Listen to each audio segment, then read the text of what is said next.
अपना गौरा मैया और भोला बाबा और हरदानी के लिए एक बार जयकारा लगाओ और सब दीदी अपना गुरु के चरण में स्वागत दिल से और अपना भावना से सुंदर से अपना गुरु के स्वागत करिए। प्रेम से बोलिए शंकर भगवान की।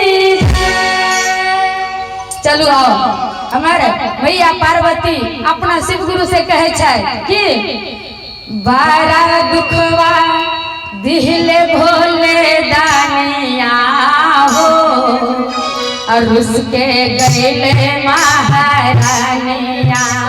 बारा दुखवा दिले भोले दानिया और उसके गले महारानिया। गले महारानिया उसके गले महारानिया। गले महारानिया उसके गले महारानिया। बारा दुखवा दिले भोले दानिया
हाथिया घोड़ा हाथिया घोड़ा भोला हाथिया घोड़ा अपना ले बसा कर दिया हो रुस के गल महारानिया अपना ले बसा कर दिया हो रुस के गल महारानिया।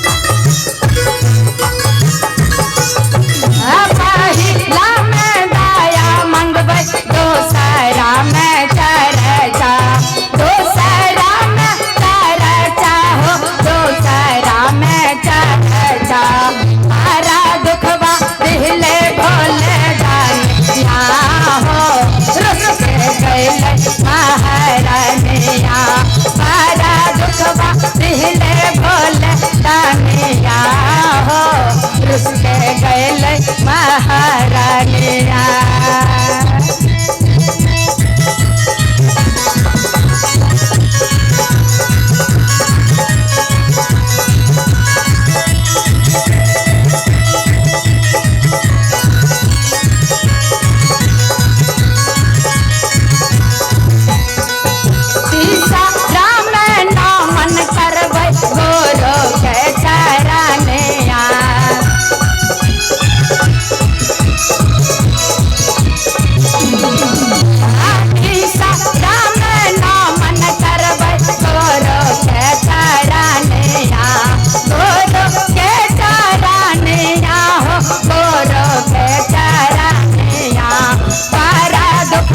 दिले भोले दानिया हो रुस के गैल महारानिया सारा दुखवा दिले भोले दानिया हो रुस के गैल महारानिया सारा दुखवा दिले भोले दानिया हो रुस के गैल महारानिया।